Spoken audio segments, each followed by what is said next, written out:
আৰু এইটোও ঠিক আমি 3 লাখৰ ওপৰত লোন দিয়া আমাক কৰ্তৃপক্ষই কৈছে, আমাৰ ডিপাৰ্টমেণ্টে কৈছে 3 লাখৰ ওপৰত লোন দিয়া। আমি তেওঁলোকৰ প্ৰত্যেকটা পৰামৰ্শ প্ৰত্যেকটা লিখিতভাৱে তেওঁলোকৰ নমছমতে কৰিছোঁ যে নাই আমাৰ আৰু হেৰি আমাৰ এইটো লোন দিব পাৰে যে আমাৰ ইয়াতে আমাৰ বাইক এখন চাওক এখন কোঅপাৰেটিভ বাইক ইয়াত লোন দিব পাৰে। ইয়াত লেখা আছে যে সমিতিৰ উদ্দেশ্য সমবায় সমিতিখনৰ উদ্দেশ্য হ'ব অৰ্থনৈতিক মানদণ্ড আৰু ফাইনেন্সিয়েল নৰ্মছ অনুসৰি যেনে মানে ঋণীৰ বিশ্বাসযোগ্যতা তথা প্ৰত্যক্ষ ঋণৰ আদায় নিশ্চিত কৰি তাৰমানে সমবায় সমিতিৰ এলেকাৰ পৰা অংশৰ মূল্য সংগ্ৰহৰ জৰিয়তে সদস্যসকলৰ পৰা জমা লোৱা চৰকাৰৰ চৰকাৰী বিভাগৰ অনুমোদন বা সহায় সমৰ্থনেৰে যিকোনো আৰ্থিক প্ৰতিষ্ঠানৰ লগত আগবঢ়া কাৰ্যকালবোৰৰ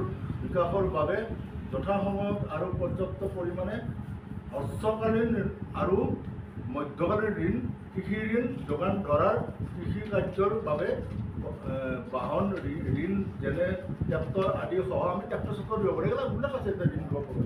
এইটো বাইকত আছে এখন বাইক আছে নাই আমাক আৰু কৰ্তৃপক্ষই আমাক আমিতো এনে কৰিব নোৱাৰোঁ। তেওঁলোকৰ অনুমোদন নোহোৱাকৈ একো কৰিব নোৱাৰোঁ। আৰু কথা নহ'লে তেওঁলোকে প্ৰতি বছৰত ধৰি দিব। আজি যদি কিবা ক'ব লগা হয় অডিটৰে ক'ব লাগিব, আমি ক'ব লগা একো নাই। আজি কোৰ্টত যদি কোনোবাই কেছ দিয়ে কোনোবাই যদি কিবা ক'ব আমাৰ লগত ক'ব লাগে। কিন্তু বিশেষকৈ মই এটা কথা ক্লিয়াৰ কৰি দিওঁ বিত্ত লেনদেনটো আমাৰ লগত নাই। সেইটো সম্পূৰ্ণ সমিতিৰ পৰিচালনা সমিতি আপোনালোকে সকলোৱে জানে পৰিচালনা সমিতিৰ এই লাইনটোত নাই। গতিকে আমি টকা ক'ত বেয়া